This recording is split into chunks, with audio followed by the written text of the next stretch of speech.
After Vegeta went and transformed into a Super Saiyan Blue evolution, Hit was easily defeated. Hit and Vegeta both formed mutual respect for each other and departed to their own separate ways. Trunks then appeared in the present timeline and asked for help. Goku, Trunks, and Vegeta went into the future to get folded. Once they got enough intel on Zamasu, they trained up and went back with full power and defeated both Black and Zamasu. My name is Michael from Vegeta T23 and welcome to What If Vegeta Learned Spirit Fission Earlier, Part 7. Sit back and enjoy the intro.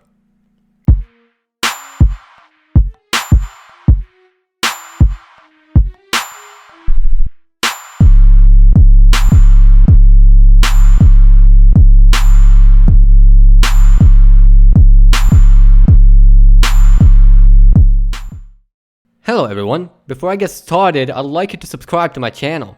You can unsubscribe at any time, it's free, and it gets me closer to 10,000 subscribers. Like the video too, so me and the YouTube algorithm become more than acquaintances. Also, join the T23 Discord server with the link in the description below. You can also follow my Instagram too, but only if you like random stuff on your feed. Now let us begin. Once they escaped to the present, Goku came to the conclusion that the future timeline is destroyed and there is no way he can go back. We suggest that he goes into another timeline to live or to stay here, because at this point there is nothing left. Trunks thinks about it for a moment and sees Mai shedding tears. Trunks brings her head in for a hug and consoles her, saying, "At this point, it's useless to go into the future. Whenever I go, there'll be a copy version of me and Mai. Might as well stay here. We could use an extra Saiyan." Then we're staying. At this point, it's better to stay here than make yet another time ring and have a complete whole penta set of them. At least we're gonna have some peace. Right, Mai? So is Zeno still around? Goku got a brilliant idea to go get the future Zeno from the future into this timeline. So with some persuasion, Goku and Trunks go back to pick up Zeno. With it, future Zeno is now residing in the present timeline. It's been a while since Goku, Black, and Zamasu were destroyed. Trunks and Mai got engaged in the meantime and are already making a big wedding ceremony, courtesy of Bulma, who set it all up on a massive cruise ship yet again in about a week from now, so that the Saiyans can train and no one gets interrupted. Goku gets his fair share of robbers and figures he's gotten rusty from all that farming. So he goes to Beerus' world and asks about a tournament, way back in Universe 6 tournament. Beerus tells Goku how he won't do it as it's too risky, but Goku doesn't give a shit and presses the Zeno button anyway. After the trip, Goku tells Whis and Beerus to take him to the Kaioshin realm, and they go. Beerus gets his tea and Daishinkan arrives.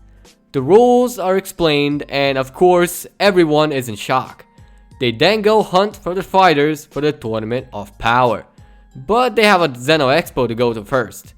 Zeno Expo goes similarly to canon, except Boo doesn't exist. So Trunks is there and Gohan is not really necessary, so Vegeta takes its spot. After that, the real tournament is starting to take shape. The teams are formed rather quickly. Goku is in, of course, Vegeta's also in, Gohan is in after convincing his wife he'll be back in a flash. Trunks was caught in a tough situation as him and Mai got to prepare for the wedding that's coming literally a day after the tournament, but he joins in too. Roshi sure joins in too, and he'll need the special training too. Tien joins in, Krillin is in too, and there are 3 questionable teammates to go with all of those. They lay down a whole lot of potential fighters to go, but can't really choose who. They agree with Kid Trunks and Goten due to the decent skills they have. They then start bitching for the last fighter and Goku settles with Frieza, much to everyone's confusion, but Vegeta agrees, adding times 100 to this tournament. Frieza is then appointed somehow, and with it set in place, they go and have one last chow before a big tournament. And to say it's big is an understatement. With those few moments wasted on getting Frieza, our dozen fighters go to the Null Realm. Upon settling in and seeing Universe 6 Saiyans are there, Goku glares at one special foe, Jiren the Grey. as Jiren displays a bit of his power.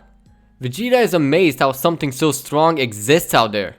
Daishinkan then announces the start of the tournament and everyone ditches the stick to each other plan. To stick to the important parts, Goku and Vegeta actually work together to defeat the Mutts and Puppies. They do so easily and continue on. So the first casualty is Universe 9 of course, as they're eliminated and wiped from existence. Calypso then finds Goku and they start battling. It all ends up with KO going nuts and destroying most of the arena. Jiren intervenes and disposes of her. Vegeta then fights Brienne and defeats her easily. Then after seeing Jiren doing what he did, he goes to him and engages the first battle with him. It starts off eventless until Vegeta uses Super Saiyan Blue evolution of his and starts making a mark on the alien. Jiren then displays a bit of his power, knocking Vegeta out for a little bit, and once Vegeta gets back to his senses, he knew that he will only use himself up with the ace in his sleeves, but decides to take the risk as he brings out all the power he has of his Super Saiyan Blue evolution. I'll show you that no power lasts forever. Not even yours will last long enough for you to realize your little revenge mission is pointless. He goes into what he calls Royal Blue, which is pretty much Super Saiyan Blue evolution but with a little bit of an upgrade. Jiren tries to dispose of him just like he did with KO, but Vegeta takes the kick and turns his attention to Jiren, attacking him and doing a lot of damage to him. The rest of the Pride Troopers go to aid Jiren, but are then stopped by the Saiyans as they battle the troopers. Jiren is taking a massive beating and can't really do anything about it, but power up to his full power. He now has a chance as he goes and attacks Vegeta as their power clashes with each other's. Meanwhile, Roshi's taking a beating from Frost and he can't do anything but try and seal him away. In this scenario, he actually seals him away for good with the help of Gohan and throws the bottle out of the ring. Frost tries to bargain by going back in, but is then destroyed in the process by Zeno. Vegeta is still holding up against Jiren, but eventually loses all of his stamina and energy, then faints. Jiren is about to throw him off the ring, but Goku sees this and prevents Jiren from doing so.